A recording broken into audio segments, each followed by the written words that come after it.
What up, there, brother Jamal? Hey, man, this is me, the man, from Walker's Music, and I just had to come back and give you a video response to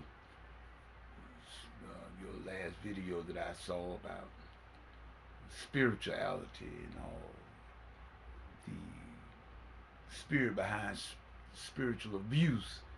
And I take my hat off to you, brother, because it is so prevalent in our churches today. You know, we see a lot of manipulations, and I know in my 17 years of being in the ministry of music and trying to do in what I thought was right in the form of music in the various churches here in my area. And I've seen it so many times. It happen. Whereas, you got certain ones that will say, you not allow their minister, their flock to visit other churches, and they manipulate the people and tell them, and if you do this or you'll be cursed. And I've seen it all, brother, man. I tell you, I take my hat off to you, man, because I've seen just the thing you were talking about on that video, and we know if we just look back in history, we just take a let's just go back about 30 years or more, and you got all the man like the Jim Jones, for instance. Jim Jones started out. He started out honest and pure. But like you said, the stuff, the power, like the satanic thing, Satan got lifted up in pride. And just as you were speaking, sometimes it's a danger when we get things before time and we get our stuff, as what you said, quote unquote. And Jim Jones led mass suicide. I would call it mass homicide because he had the people, he had them so, how would you say, he had them so confused and mixed up with all his doctrine.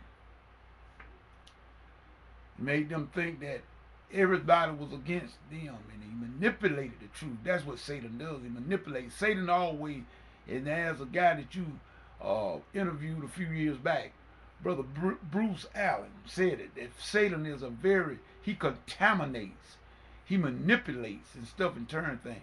And now we've seen a lot of false Christ, like the Jim Jones and the David Koresh and whatnot.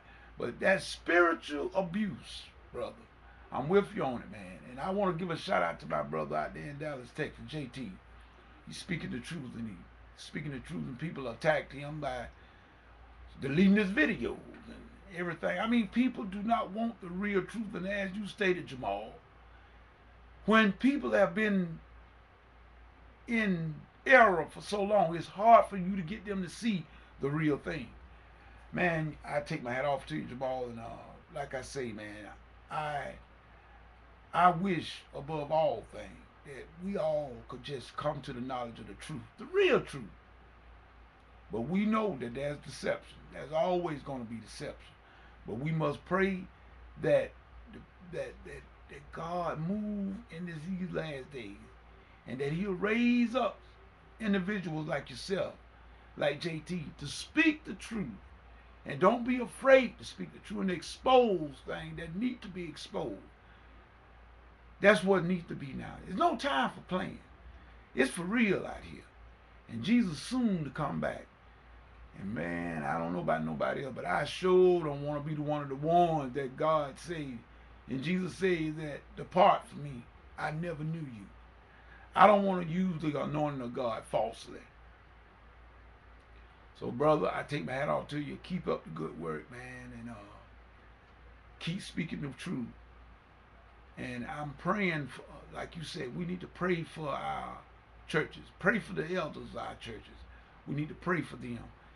And that all of us could come back, and let's go back to the nature of things. Go back to the basic. Let's just serve the Lord in spirit and in truth. And let's stop all this big shotness. And like you said, you can't even get to, if you're a pastor and the people can't get to you, something wrong with that picture, man. I agree with you, Jamal. Keep up the good work, brother. This is Mitty Man saying peace. Goodbye.